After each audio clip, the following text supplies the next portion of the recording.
अस्सलाम वालेकुम वीवर्स, कैसे हैं आप सब। उम्मीद है आप सब ठीक होंगे। बहुत दिनों बाद मैंने कोई कहानी अपलोड करने का सोचा है, क्योंकि हम लोग थे नहीं, घर वाले हम सब गए हुए थे, तो आपको जो है वो इंतज़ार करना पड़ा। तो अब हमने अपनी कहानी शुरू करते हैं। आज तबीयत बहुत बोझल है, कुछ भी अच्छा नहीं लग रहा है। ना मुस्कुराने को जी चाहता है, ना किसी से बातचीत करने को। एक खौफ मुझे चारों तरफ से अपनी लपेट में लेने की बार-बार कोशिश कर रहा है।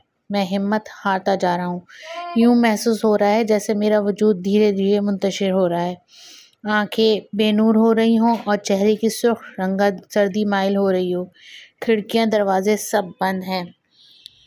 कमरा सिगरेटों के धुएँ से भरा हुआ है। मैं देख रहा हूँ कि इस धुएँ की तरह मेरा वजूद भी बिखर रहा है। वो मुझे पकड़ लेगा, मुझे दबोच लेगा, मेरा गला दबा देगा, सांसों से मेरे वजूद को खाली कर देगा। वो सफ़ेद लिबास में मलबूस है, बुजुर्ग सा आदमी है, सफ़ेद रंग, फीके नक्कूश हैं, लेकिन आँखों में अजीब सी कशिश है। मैं इसकी आँखों का सामना करने से घबरा रहा हूँ। इसने मेरे घर का रास्ता देख लिया है और शायद इस वक्त तक मेरे घर में ही रहे, जब तक मेरे जिस्म में सांसें दौड़ रही हैं। उसे मेरे वजूद की नहीं, रूह की ज़रूरत है। मैं जीना चाहता हूँ। कोई इससे कहे वो मेरे घर से चला जाए, मुझे ज़िंदगी बख्श दे। जिस मकसद के तहत वो आया है वो पूरा होगा तो जाएगा। इसका तसव्वुर आते ही मैं चीखा। अंधेरा कमरा मेरी चीख से गूंजा। मुझे अपनी चीख बहुत भयानक लगी, क्योंकि कई बार मेरे ही आवाज़ मुझे खौफज़दा करती रही। मैं बेबसी के आलम में पड़ा बिस्तर पर तड़पने लगा। खौफ और डर से मेरा तमाम वजूद पसीने में भीगने लगा। मजबूत हाथ हल्के से सिगरेट का बोझ उठाने से आजिज़ हैं।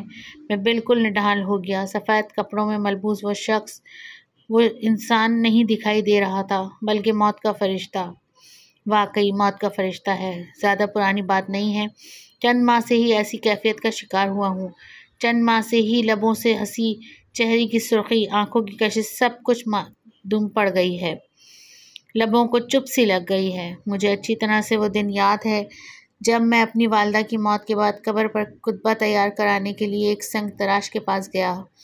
कब्रिस्तान के एक कोने में ही संगमरमर के सिलों पर अपनी फनकाराना और माहिराना अंदाज से लिखता था।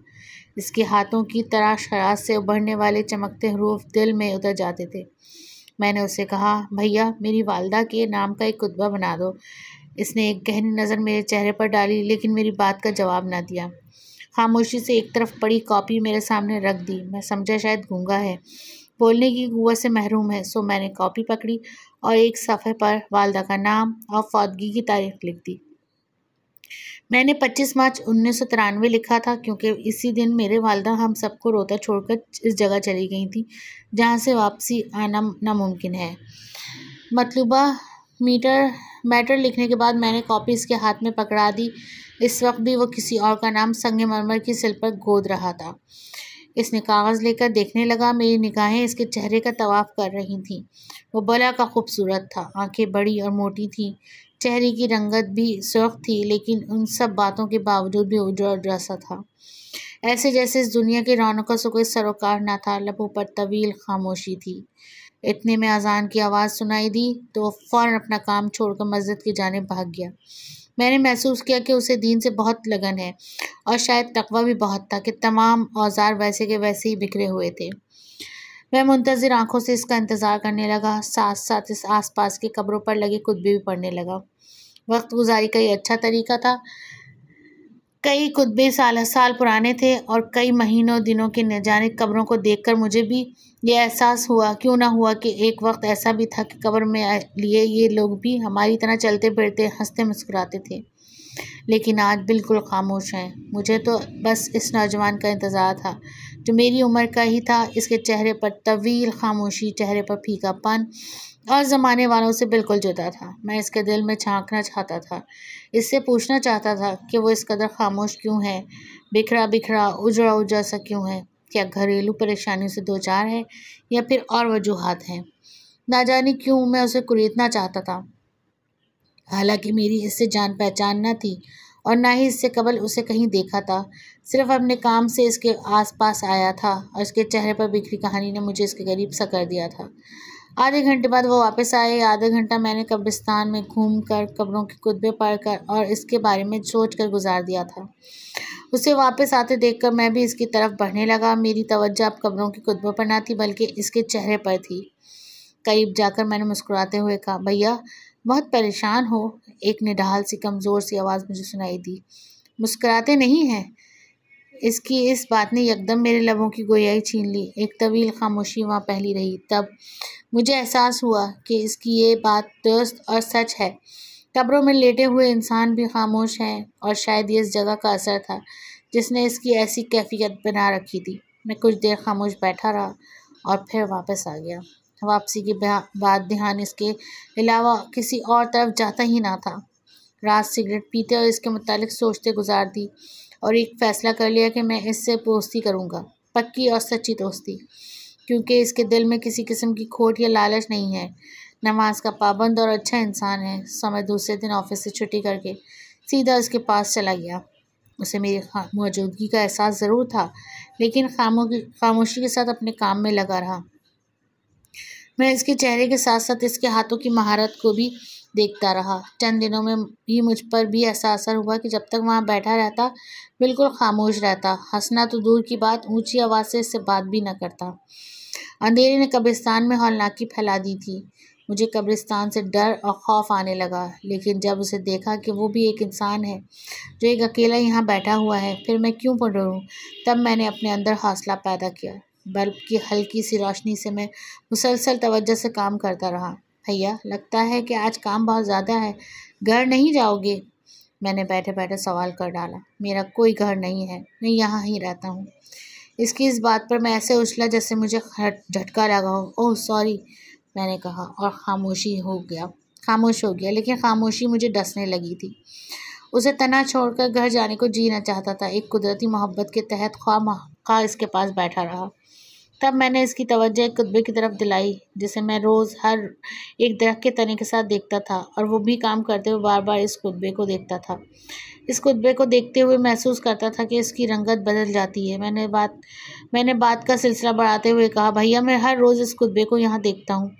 लगता है जिसने कुत्बा बनवाया है वो उसे ले जाना भूल गया है। खालिद नवाज़ वल्द मोहम्मद नवाज़ मरहूम। मेरी बात सुनते इसने कुत्बे की तरफ देखा। मैंने महसूस किया कि एक मुहिब सा झटका उसे लगा था। इसने जवाब न दिया। कई लम्हात तक इस कुत्बे को देखता रहा और फिर खामोशी से काम करने लगा। काफ़ी देर तक तवील खामोशी फैली रही। तब इसने कब्रिस्तान की एक तरफ देखा और काम छोड़कर चला गया। यूँ खड़ा हो गया जैसे कोई अहम चीज़ उसे दिखाई दी हो। मैंने भी सिम देखा जिधर वो देख रहा था, तो मैं भी चौंक सा गया। मेरा वजूद लरज़ गया। कब्रिस्तान में किसी का वजूद देखकर दिल को झटके लगे। हालांकि मेरी मौजूदगी में इस कब्रिस्तान में कोई न गया था। फिर ये सफ़ेद लिबास वाला। मेरी नज़रें भी सफ़ेद लिबास वाले बुजुर्ग पर बरजमान हो गईं, जो आहिस्ता आहिस्ता बिना हट के हमारे करीब आ रहा था। हमारे करीब पहुंचकर इसने गहरी नज़र इस लड़के पर डाली। इसके बाद वैसी ही नज़रों से मुझे देखा। न जाने क्यों इसके देखने का अंदाज़ मुझे अच्छा ना लगा। यूँ लगा जैसे वो कोई इंसान ना हो, किसी और मखलूक से इसका ताल्लुक़ हो। वो बुज़ुर्ग ज़रूर था, लेकिन इसके चेहरे पर गज़ब का रौब था।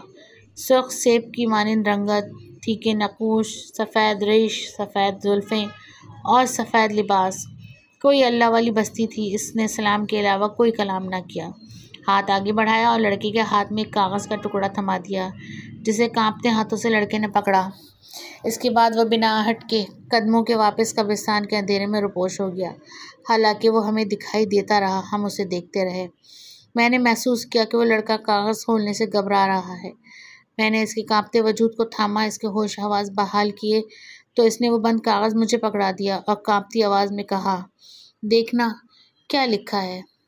मैंने कागज़ इसके हाथों से ले लिया और खोल कर पढ़ने लगा। नूरुद्दीन वल्द खैरुद्दीन, उम्र 65 बरस, तारीख़ वफ़ात 6 जनवरी 1994। जनवरी के लफ्ज़ ने मेरे पूरे वजूद को लरज़ा दिया, यूँ जैसे मैं बिल्कुल निढाल हो गया था। इसकी एक बहुत बड़ी वजह 3 जनवरी थी। आज 3 जनवरी थी और उस कागज़ पर 6 जनवरी 1994 लिखा था। ना जाने क्यों इसने एक गहरा सांस लिया और कागज़ मेरे हाथों से झपट लिया। और फिर एक पत्थर की सिल नूरुद्दीन के नाम की खोदने लगा। मैं महवे हैरत में डूबा, अब तक उन्हीं सोचों में खोया था कि मौत से कभी खुतबा लिखवाया जा रहा है। आज मेरी कुव्वत गोयाई बिल्कुल सल्ब हो गई, चेहरे की रंगत मानंद पड़ गई, वजूद निढाल और बेजान सा हो गया। खालिद नवाज वल्द मोहम्मद नवाज मरहूम, ये मेरा नाम है। इस लड़की की आवाज़ मेरे कानों से टकराई तो मैं खौफ से उछला। क्या? इससे आगे ज़बान को हरकत न दे सका। दरख्त के तने के साथ लगा कुत्बे को घूरने लगा। नाम वाज़ेह सूरत में मुझे दिखाई देने लगा। एक नज़र में कुत्बे को देखता रहा और एक नज़र इस लड़के को जो काम में मगन था। तुम्हारा नाम? हम बमुश्किल मैंने कहा। हाँ, ये मेरे नाम का कुत्बा है। उन्हीं बुजुर्ग ने मुझसे लिखवाया है, लेकिन मौत की डेट वो खुद लिखेंगे। क्या? मुझसे बोलना मुश्किल हो रहा था। हलक जैसे बिल्कुल खुश हो गया। इसके लबों पर तवील खामोशी, चेहरे की पीली रंगत, ज़माने वालों से अलहदगी का मतलब मैं चंद लफ्ज़ों में ही समझ गया था। इसने अपना काम छोड़ दिया था। शायद वो आज तमाम कहानी सुनाई देना चाहता था। वो समझ गया था कि मैंने इसे दोस्ती क्यों बढ़ाई है। भैया, 3 माह कब्ल का वाक़या है। ये बुज़ुर्ग पहली दफ़ा मुझे कब्रिस्तान में दिखाई दिए थे। इस रात बहुत लंबा क़याम उन्होंने मेरे पास किया था, हालांकि मैं सरेशाम ही काम बंद करके दुनिया की रौनकों में खो जाया करता था। ये पत्थर तराश कर नाम लिखना हमारी रोज़ी का सिलसिला है। मुझे इस बात से कोई ग़र्ज़ ना थी कि कौन मरा है, मुझे तो काम चाहिए था। इन बुज़ुर्ग ने मेरे पास क़याम के दौरान कहा, कल तुझे एक खुतबा लिखने के लिए दूंगा, काम के पैसे मुझे यहीं पड़े मिल जाएंगे। मैं खुश हो गया। मैंने ये ना सोचा कि ये बुज़ुर्ग कहाँ से आए हैं, रात की तारीकी में कब्रिस्तान में क्या कर रहे थे। इस तरफ मेरा ध्यान ही न गया। बुज़ुर्ग मुझे काम का कहकर कब्रिस्तान के अंदर घुसते चले गए और वही कहीं रुपोश हो गए। उनके जाने के बाद मैंने सामान समेटा और दुनिया की रौनकों में खो गया। फिल्में देखना मेरे बचपन से शौक़ था। हर नई फिल्म में पहले ही रोज़ देख लिया करता था। गानों का बहुत शौकीन था, इस कदर कि एक रोज़ मैंने टेप रिकॉर्ड यहाँ अपने पास कब्रिस्तान में रख लिया, लेकिन किसी ने सख्ती से मना कर दिया कि ये कब्रिस्तान है, यहाँ गाने सुनना अच्छा नहीं। तब ये शौक़ अपने कमरे में जाकर पूरा कर लेता। आज चलते चलते न जाने क्यों ध्यान बाबा की तरफ चला गया। एक अनजाने से खौफ ने सर उभारना शुरू कर दिया। हालांकि रात का कितना पहर मैंने इनके साथ गुजारा था, ज़रा भी खौफ न आया था, लेकिन रास्ते में चलते चलते खौफ मेरे वजूद में जड़ें मजबूत करने लगा कि वो बुज़ुर्ग कौन थे, कब्रिस्तान में कैसे आए और कहाँ चले गए और कहाँ रिपोश हो गए। बस इसी खौफ के तहत मैंने अपनी सांसों को रुकता महसूस किया। कभी वजूद पर चमकता पसीना सवाल साफ करता और कभी चौंक कर मुड़ मुड़ कर पीछे देखता कि कहीं वो मुझे पकड़ कर ना ले। आज मैंने फिल्म भी ना देखी थी। कमरे में पहुंचते ही ठंडे पसीने आने लगे। बुजुर्ग का चेहरा बार बार नज़रों के सामने आता और मुझे कब्जा करके गायब हो जाता। रात की किसी पहर में महसूस किया कि बुखार की हिद्दत बढ़ती जा रही है। वजूद निढाल होने लगा था। सुबह जब उठा तो काम पर जाने के बजाय डॉक्टर के पास जाना पड़ा। 104 बुखार। ये लफ्ज़ सुनकर मैं कांप गया। डॉक्टर ने मुझे आराम करने को कहा और मैं भी आराम करना चाहता था, लेकिन वापसी पर बुजुर्ग की बात याद आई कि वो आज किसी का नाम देने वाले थे लिखने के लिए। पैसों की हविस दिल में उभरी तो बुखार की परवाह किए बगैर कब्रिस्तान जा पहुंचा। तमाम दिन फारिग ही रहा। बुजुर्ग न आए, दरख्त के साए तले लेटा रहा और शायद सो भी गया था, क्योंकि जब आँख खुली तो सूरज अपनी लंबी इस मुसाफत तय करके ग़ुरूब हो रहा था। सूरज डूबते ही साए फैलने लगे। हो सकता था कि बुजुर्ग का इंतज़ार किए बगैर मैं वापस चला जाता, लेकिन मेरे वजूद ने इतनी हिम्मत ही ना की कि मैं उठकर बैठ जाता। चलना तो दूर की बात थी, बैठना भी मुश्किल हो रहा था। अंधेरा फैलने लगा, ऐसे जैसे कब्रिस्तान पर कोई काली चादर बिछा दी हो। कुदरती खौफ मेरे अंदर सरायत करने लगा। जहाँ पर रोज़ बैठा करता था, अब उन्हीं कब्रों से खौफ आने लगा था। ऐसे जैसे कब्रिस्तान की तमाम मुर्दे निकलकर मेरी गिर्द गिर्द तंग कर लेंगे, घेरा तंग कर लेंगे। ये ऐसा खौफ था कि मैं उठा और वापसी का इरादा किया ही था कि एक आवाज़ सुनाई दी, खालिद नवाज़। अपना नाम किसी की ज़बान से सुनकर मेरे कदम रुक गए। एक तवील सर्द वजूद मेरे अंदर पैदा हुआ, जैसे बुत बन गया था। किसी कदमों की आहट मुसलसल मुझे करीब आती मैं सुनाई दे रही थी। मैं पसीने भीगने लगा। बुजुर्ग मेरे पीछे से चलते हुए मेरे नज़रों के सामने आ खड़े हुए। उनकी आंखों में अजीब सी वहशत थी कि मैं थर थर काँपने लगा। मुझे वो इंसान दिखाई न दे रहे थे। एक जिन भूत का तस्वर आंखों के सामने था। घबरा रहे हो मुझसे? इनकी आवाज़ मुझे सुनाई दी। मैं अपने हवास दुरुस्त करने लगा। कोशिश करता रहा लेकिन मेरा वजूद निढाल होता रहा। बोलने और जवाब देने की कुव्वत न थी। बुजुर्ग मेरी बेबसी से फ़ायदा न उठाया बल्कि खामोशी से एक कागज़ मेरे हाथों में थमा दिया और वापस कब्रिस्तान की तरफ बढ़ गए। मुझे पीछे देखने की हिम्मत न हुई। आगे बढ़ा और दौड़ने लगा। अजीब कश्मकश में था।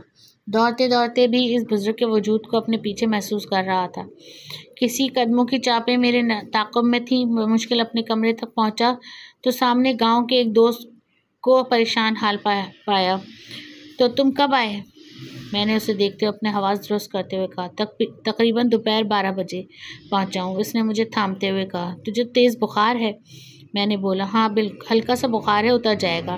मैंने नॉर्मल होते हुए कहा, लेकिन तुम बीमार कब से हो? चलो डॉक्टर के पास ले चलो। इसने कहा, नहीं नहीं, मैं ठीक हो जाऊंगा, तुम सुकून से बैठो। मैंने उसे चारपाई पर बिठाते हुए कहा और ख़ुद भी चारपाई पर बैठ गया। कागज़ का टुकड़ा मेरी मुट्ठी में बंद था। खौफ कम होता तो उसे खोलता। दोस्त के आने का फ़ायदा मुझे ये हुआ कि मैं कुछ देर के बाद तकरीबन पूरा तो न सही, काफ़ी हद तक खौफ मेरे दिल से उतर चुका था। कहाँ थे? सुबह से मैंने पूरा शहर छान मारा लेकिन तुम दिखाई न दिए। फैक्ट्री छोड़ दी है तुमने? इससे मुतहराना लेकिन गमज़दा अंदाज में कहा। हाँ यार, मैं फैक्ट्री छोड़ दी है। अब चंद माह से नया काम कर रहा हूँ, मैंने पुरसुकून लहजे में जवाब दिया। इसने महसूस किया कि मेरा बुखार आहिस्ता आहिस्ता कम हो रहा है। निढाल वजूद सही हर तरह से हरकत करने लगा था। ये सब खौफ की वजह से हुआ था जो अब कम हो गया था। तुम सुनाओ, गांव वाले कैसे हैं? गली मोहल्ले वाले ठीक हैं? नसर, शब्बीर, वक़ार सब ठीक है ना? मैंने अपने करीबी दोस्तों के नाम लेते हुए कहा। हाँ, सब ठीक हैं। उसका लहजा अभी तक गमज़दा था। हालांकि मेरा ये दोस्त इतना हंसाया करता था कि पेट में पर पड़ जाया करते थे। मैंने अंदाज़ा लगाया कि इसके साथ कोई बहुत बड़ा भयानक वाक़या गुजरा है। चेहरे की रंगत फीकी थी, लबों पर खामोशी थी। बता यार, असल बात क्या है? यूँ एकदम शहर में कैसे नाजिल हुए? इस बार मैंने बिल्कुल सीरियस होकर कहा। क्या गांव में या तुम्हारे घर में कोई परेशानी है? नहीं नहीं, मेरे घर में कोई परेशानी नहीं। वो तुम्हारे घर? वो बोलता बोलता रुक गया। एक महीब झटका मेरे दिल को लगा, ऐसे जैसे अभी दिल बंद हो जाएगा। हाँ बोल, क्या हुआ? मेरे घर, मुंतशिर अल्फाज में मैंने पूछा। कब से तुझे तलाश कर रहा हूँ।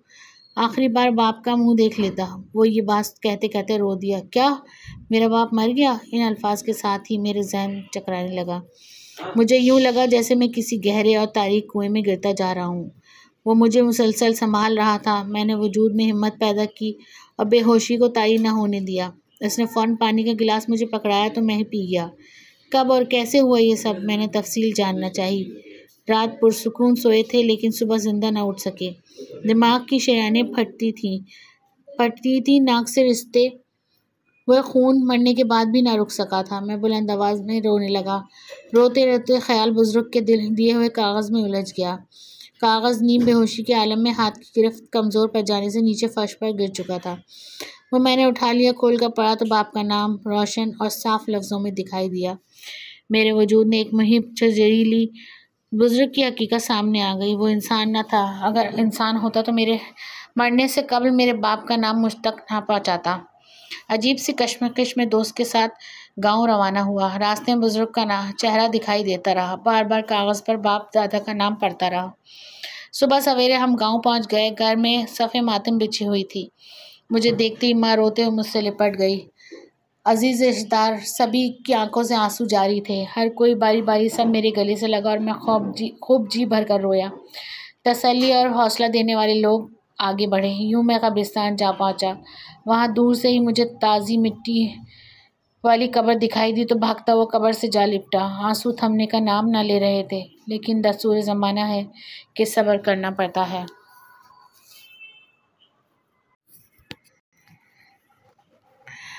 सो रो धोकर घर आ गया। पूरा दिन ऐसे गमज़दा और सोचों में बीत गया।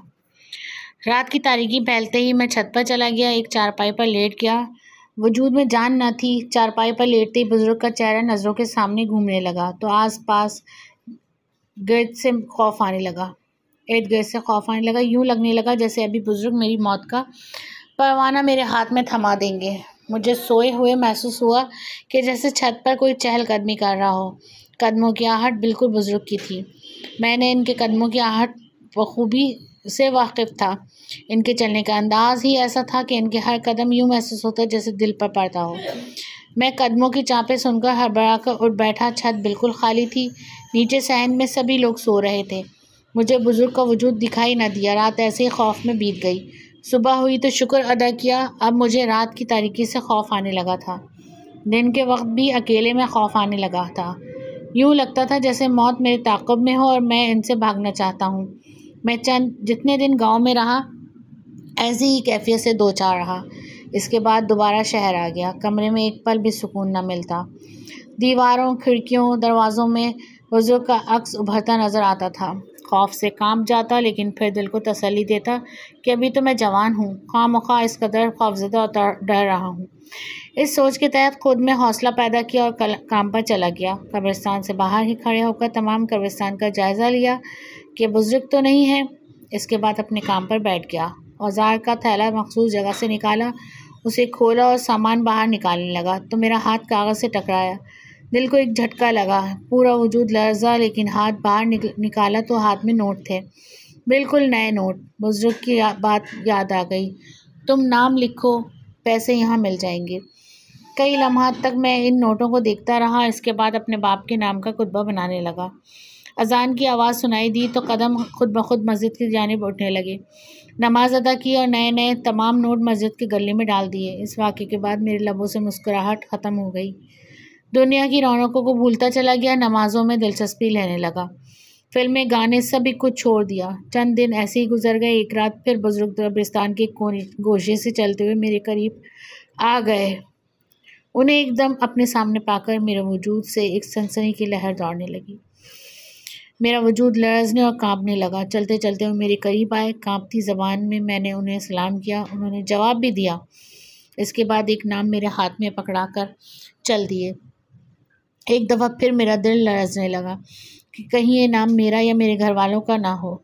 उसे खोलने की हिम्मत ना रही, लेकिन फिर हिम्मत करना पड़ी। नाम अनजान सा था, लेकिन मौत की तारीख 2 दिन बाद की थी। दूसरे दिन बुजुर्ग के देवे नाम का कुतबा तैयार करके एक जगह छुपा दिया ताकि देख सकूं कि इसमें कहाँ तक हकीकत है। 2 दिन गुजरने के बाद भी कोई जनाजा कब्रिस्तान में ना आया, लेकिन सोच आई कि ये नाम गलत दिया गया है। न जाने क्यों दिल को सुकून सा नसीब होने लगा। मैंने महसूस किया कि बुजुर्ग की हर बात दुरुस्त नहीं है। अगर दुरुस्त होती तो कब्रिस्तान में जनाजा आता। मैं आज पुरसुकून बैठा था। दिल की धड़कनें भी मामूल पर थीं और चेहरे पर मौत की वहशत भी ना थी। लेकिन तीसरे दिन एक गाड़ी मेरे करीब आकर रुकी। इसमें एक नकाब पोश हसीना और एक पतलून मलबूस क्लीन शेव आदमी था। वो चंद लम्हों तक आपस में बातें करते रहे। मेरी नज़रें इन पर ही थीं। आदमी ने जेब से पॉकेट डायरी निकाली, इस पर कुछ लिखा और गाड़ी का दरवाज़ा खोलकर मेरे पास आया और बोला, एक कुतबा आपने लिखना है और शाम तक मिल जाना चाहिए। मिल जाएगा, मैंने कहा तो इसने कागज़ मेरे हाथ में पकड़ा दिया। कागज़ हाथ में पकड़ते एक झटका मुझे लगा। जिस्म लर्जा। अगर हवास कायम न रखता तो हो सकता था कागज़ हाथ की गिरफ्त से निकलकर हवा के दोष पर उड़ जाता। कागज़ पर वही नाम तहरीर था, वही डेट तहरीर थी जो बुजुर्ग ने मुझसे लिखवाया था। आपका कुतबा तैयार है। मेरे अल्फाज ने वो जैसे इस करंट सा लगा हो। क्या? वो खुद हवास बाख्ता होने वाले अंदाज में बोला तो मैंने झूठ का सहारा लिया कि कोई शख्स ये नाम देकर चला गया था। साथ ही वो सिल निकाली जैसे कि मैंने छुपा के रखी थी, इसके सामने कर दी। कई लम्हा तक वो मुझसे कुतबे को देखता रहा। फिर जेब से पैसे निकालकर मुझे पकड़ाते हुए बोला, उसे गाड़ी में रख दो। तो मैंने वो कुतबा गाड़ी में रख दिया था और गाड़ी लम्हों में मेरी नज़रों से ओझल हो गई। इस वाक़े के बाद मुझे पूरा यकीन हो गया कि कब्रिस्तान में रोनमा होने वाले बुजुर्ग इंसान नहीं, जिन भूत भी नहीं, मौत का फरिश्ता है। इस लफ्ज़ से मैं लरज़ उठा और फिर उठकर तमाम कब्रिस्तान घूमा। एक एक कब्र को चेक किया। कहीं कोई कब्र ऐसी तो ना थी जिससे मैं शिगाफ पड़ा और बुजुर्ग वहाँ रहता हो, लेकिन कोई ऐसी बात ना दिखाई दी जो मेरे दिल को तसल्ली देती।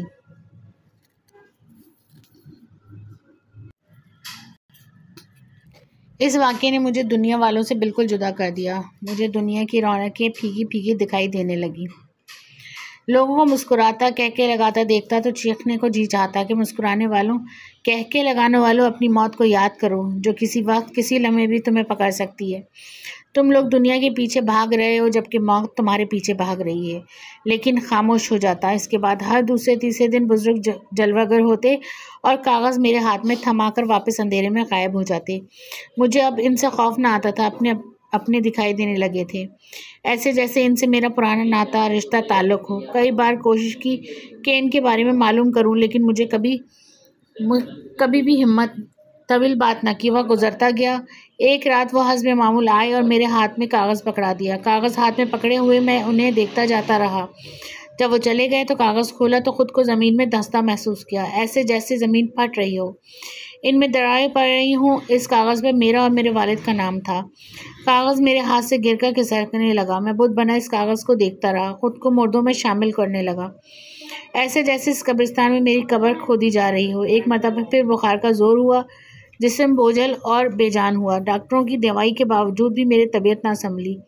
वो कागज़ मुझे उड़ता लहराता दिखाई देता रहा। कई दिन तक मेरे बिस्तर में पर पड़ा रहा। एक रात बुजुर्ग मेरे कमरे में चले आए। उन्हें देखते ही एक भयानक चीख मेरे मुंह से गूंजने वाली थी कि उन्होंने अपने हाथों का दबाव मेरे होठों पर डाल दिया। मेरी आवाज़ हलक में दबकर रह गई। मैंने महसूस किया कि इनका हाथ नरम न था, सख्त था, किसी चट्टान की मानिंद। सुबह कब्रिस्तान में आना, कई नाम इधर रख दिए हैं।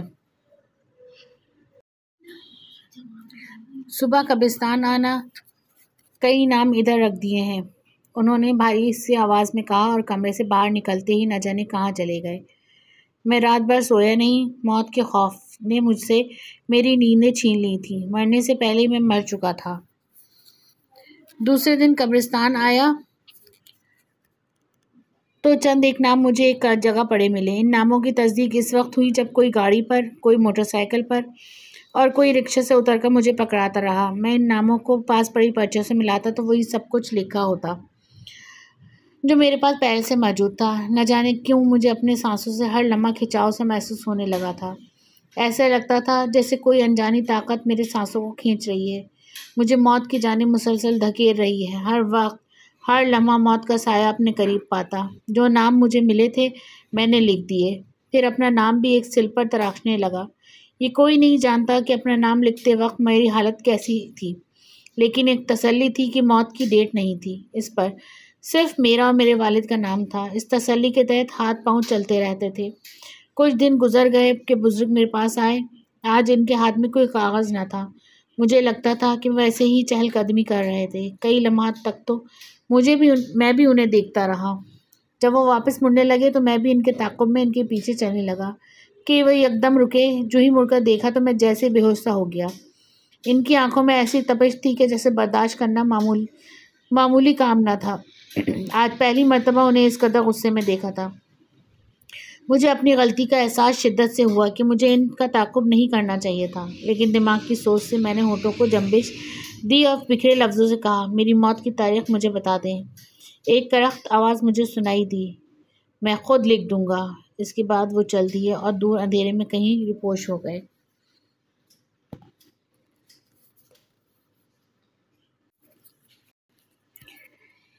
ये कहानी सुनाने के बाद उसने एक ठंडी आह भरी। इस कहानी के दौरान मैं लरज़ रहा था, कांप रहा था और ग़ालिबन बेजान भी हो गया था। मेरे जिस्म यूं था जैसे इसमें सांस नाम की कोई चीज़ ना हो।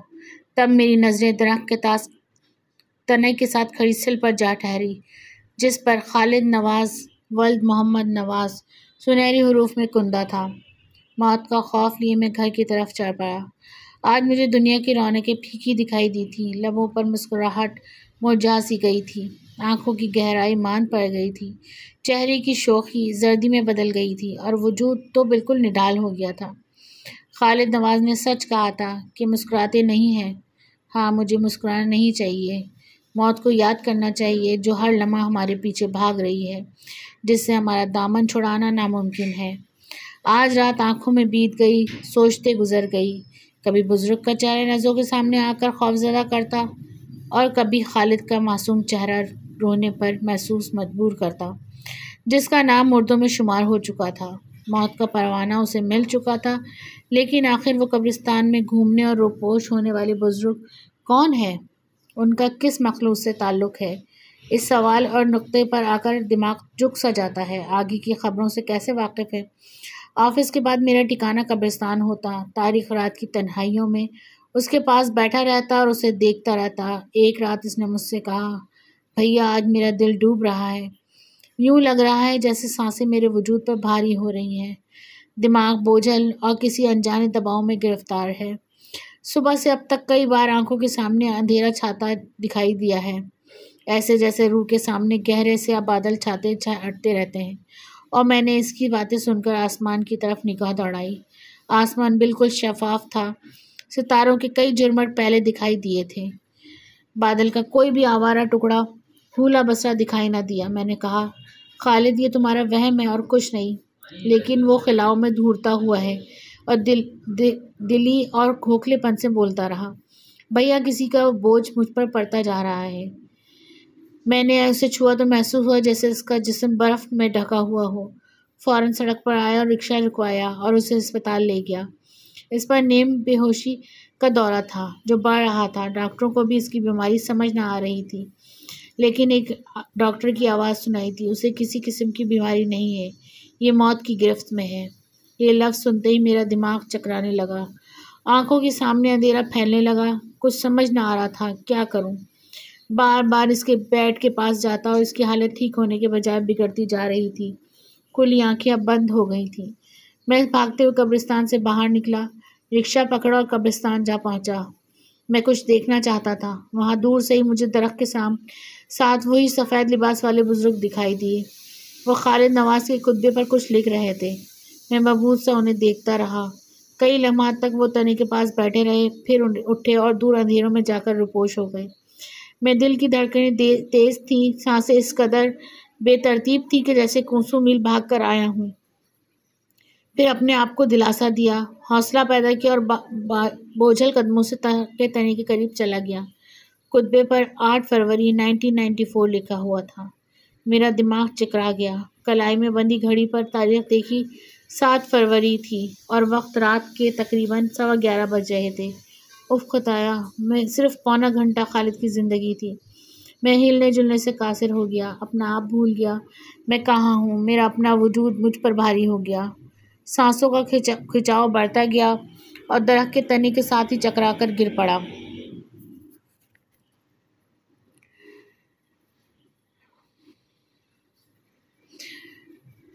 होश आया तो फजर की अजानें हो रही थीं। घड़ी पर नज़रें दौड़ाई, 8 फरवरी दिखाई दिया।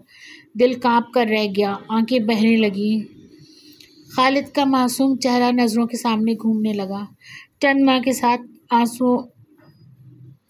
आंसू में बहने लगा।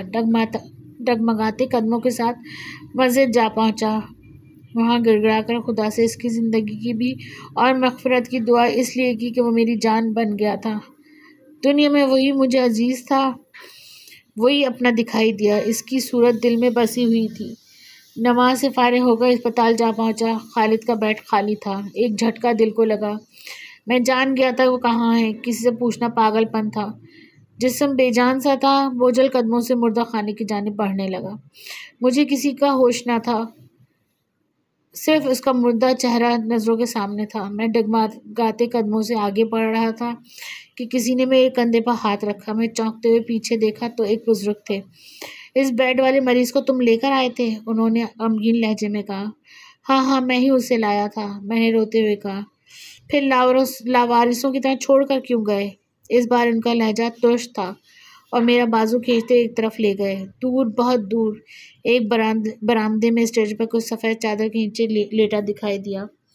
उसे देखते मैंने बेजान सा होकर लड़खड़ा गया। बुजुर्ग ने मुझे दिलासा दिया और मैं बोझल चलता हुआ स्ट्रेचर के करीब जा पहुंचा। हिम्मत ना हो रही थी कि इसके मुंह से सफ़ेद चादर हटाता। बुजुर्ग ने कहा, उन्होंने ही ये काम करके दिखाया। इसका चेहरा मुझे दिखाई देने लगा, मुर्दा रंगत था।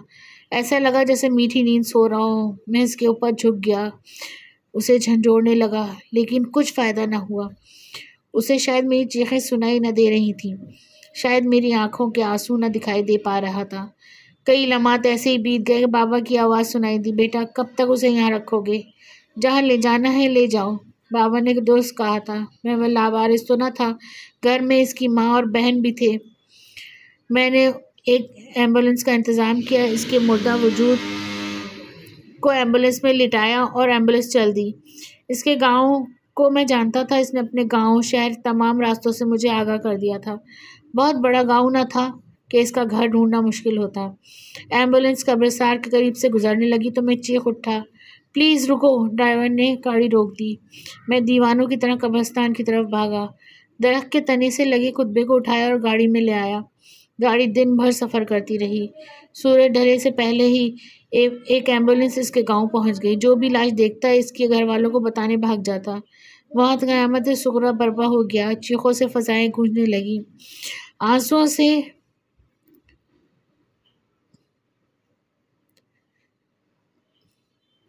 ज़मीन तर होने लगी। हर कोई इसकी मौत का सबब पूछता, लेकिन मैं खामोश रहा। रात भर खालिद नवाज की मैयत घर में रही और रात को ही मैंने तमाम तफसील गाँव वालों और घर वालों को बता दी। वो कुतबा भी सामने कर दिया जो इसने अपने हाथों से खुद तैयार किया था। लोगों के दिल फटने लगे, हर आंख अश्पार थी। दूसरे दिन उसे दफन कर दिया गया। इसकी कब्र पर कुतबा मैंने अपने हाथों से लगा दिया था। आज 9 फरवरी थी। उसे मरे हुए एक दिन गुजर गया था, क्योंकि कब्र में मौजूद सेल यही बताती थी। मैं खालिद नवाज का किस्सा की सूरत भूल ना पाया। हर वक्त हर लम्हा इसकी सूरत आंखों के सामने रहती। मुझे कब्रिस्तान से खौफ आने लगा। इस जगह से खौफ आने लगा जहाँ रात की घड़ियाँ इसके पास बैठकर गुजारा करता था। कई दिन बीत गए, मैं कब्रिस्तान न गया। आज न जाने क्या हुआ कि कदम खुद ब खुद कब्रिस्तान की जानिब बढ़ने लगे। मुझे यूँ लगता था जैसे कोई मुझे खींचते हुए कब्रिस्तान ले जा रहा हो। रात की तारीकी फैली हुई थी। सड़क पर इक्का दुक्का गाड़ियाँ निकल रही थी। मैं बदहोश ही के आलम में कब्रिस्तान की तरफ बढ़ रहा था। कब्रिस्तान से बाहर मुझे वही बुजुर्ग दरख्त के तने के साथ दिखाई दिए। उन्हें देखते ही एक लर्जा मेरे वजूद ने दिखाया। मैंने महसूस किया कि वह हाथ के इशारे से मुझे बुला रहे हैं। मैं कांपने लगा, सांसें उखड़ने लगी। मैं मुजस्मा बना उन्हें देखता रहा। उनकी आंखों में शोले उभर रहे थे। एक मुड़ा हुआ कागज़ उन्होंने मेरी तरफ बढ़ाया और एक तरफ चल दिए। मुझ में हिम्मत न हुई कागज़ पकड़ सकूं। वो कागज़ था, ये मेरी मौत थी। दिमाग को ऐसे झटका लगा जैसे पागल हो गया हूँ, लेकिन मैं पागल न हुआ था। हरकतें पागलों जैसी करने लगा था, लेकिन शायद ही मेरी मौत का परवाना या फिर किसी और के मौत का परवाना। ये सोचकर मैंने कागज़ पकड़ लिया और घर आकर सांस ली। अपने कमरे में आकर कागज़ खोला तो इसमें मेरा नाम और मेरे वालिद का नाम था। तारीख नहीं थी। मौत के खौफ से मैं इस कदर उछला कि चारपाई से नीचे जा गिरा। पूरा जिस्म लरजने लगा, दिमाग बोझ महसूस करने लगा। मेरी वैसी हालत होने लगी जैसे खालिद नवाज ने अपनी बनाई थी। मेरा हलक खुश्क होने लगा, आंखें बहने लगी, मौत रक्स करती दिखाई देने लगी। किसी वक्त किसी बेलहमे मौत की आगोश में जा सकता हूँ। मैं मौत से कब तक भागूंगा? ये मुझे पकड़ेगी। अपने घर में सफ़ेद कपड़ों वाले बुजुर्ग का साया पाता हूँ, लेकिन वो मेरे करीब नहीं आते। सिगरेटों के धुएं में खुद को तहलील होता देखता रहता हूँ। किसी भी लम्हे इस धुएं की मानिंद बिखर सकता हूँ। मौत के तस्वुर से लरस जाता हूँ, लेकिन कब तक? मुझे अपनी कब्र दिखाई दे रही है। सफ़ेद कफन को अपने जिस्म पर लिपटा हुआ देख रहा हूँ। दोनों हाथ खाली हैं, बिल्कुल तही दामन हूँ। दुनिया के पीछे भागता रहा हूँ। दुनिया की रौनकें, दुनिया की शोखियों, दुनिया की कहकहों और दुनिया के हसीन लाज़मात को काबू करते करते आज खुद मौत के काबू में जाने वाला हूँ। किसी वक्त भी मेरे सांस मेरे वजूद को खोखला छोड़कर निकल सकती है। किसी भी लम्हे मेरी ज़बान पर तवील खामोशी छा सकती है और हमेशा हमेशा के लिए मेरा वजूद लोगों के लिए एक याद बनकर रह जाएगा। क़ारीन के लिए एक पैगाम छोड़े जा रहा हूँ। खुदा के लिए इस कहानी से अपना किरदार महसूस करें। किसी कागज़ पर अपना नाम भी लिखा हुआ महसूस करें, क्योंकि यह हकीकत है और हकीकत का सामना करना है। यकीनन आपको ये कहानी बहुत अच्छी लगी होगी और आप कमेंट ज़रूर कीजिएगा अगर आपको अच्छी लगे, और मुझे बताइएगा कि आपके तासुरात क्या हैं। इसी तरह मेरे चैनल को सब्सक्राइब कीजिए, शेयर कीजिए और लाइक ज़रूर कीजिएगा इस कहानी को। और मुझे बताइएगा आपको ये कहानी कैसी लगी। तब तक के लिए अल्लाह हाफ़िज़। इंशाल्लाह फिर एक नई कहानी के साथ हाज़िर ख़िदमत होंगी। अल्लाह हाफ़िज़।